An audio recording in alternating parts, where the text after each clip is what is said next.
తిరుమల కొండ మీద రీల్స్ అనేక మంది చేస్తుంటారు. ఎలాగా స్వామివారికి దండం పెట్టుకుంటూ, అక్కడ శ్లోకాలు చదువుతూ, అక్కడ పూజ చేసుకుంటూ, ఆ ఎదురుగుండా నృత్య నీరాజనం చేసిన వాళ్ళు కూడా ఉన్నారు. అంటే ఆ ఆలయానికి సంబంధించినటువంటి ఎదురుగుండా ఉన్న ఖాళీ స్థలంలో డ్యాన్స్ చేస్తూ ఆ విజువల్స్ తీసుకున్నటువంటి వాళ్ళు, ఇట్లాంటి వాళ్ళు ఉన్నారు. అది రీల్స్ చాలా పవిత్రంగా అనిపిస్తాయి. కానీ దువ్వాడ దంపతులు అనలేము, ఎందుకంటే భార్యాభర్తలు అయితే దంపతులు అంటారు. జంట అంటే అదొక పాజిటివ్ వైబ్రేషన్. ఇప్పుడు వాళ్ళని జంట అనాలా, ఎందుకంటే వాళ్ళిద్దరిలో పాజిటివ్ వైబ్రేషన్ ఉంది. అదే సందర్భంలో ఆ మాధురి అనేటటువంటి అమ్మాయి ఎవరితోనూ వివాహేతర బంధం కొనసాగిస్తున్నారు.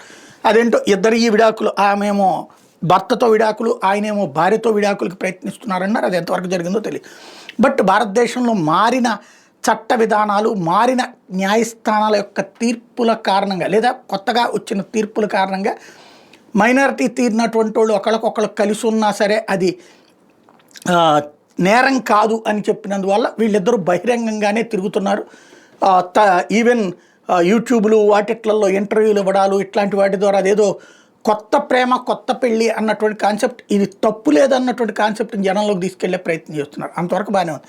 వీళ్ళు చేసిన ఒక తప్పు ఇప్పుడు తిరుమల కొండపైన టోటల్ విధానాన్నే మార్చడానికి కారణమైంది. ఆ కొండ మీద దర్శనం చేసుకోవడానికి ఎమ్మెల్సీ హోదాలో అవకాశం ఉంది కాబట్టి వెళ్ళారు.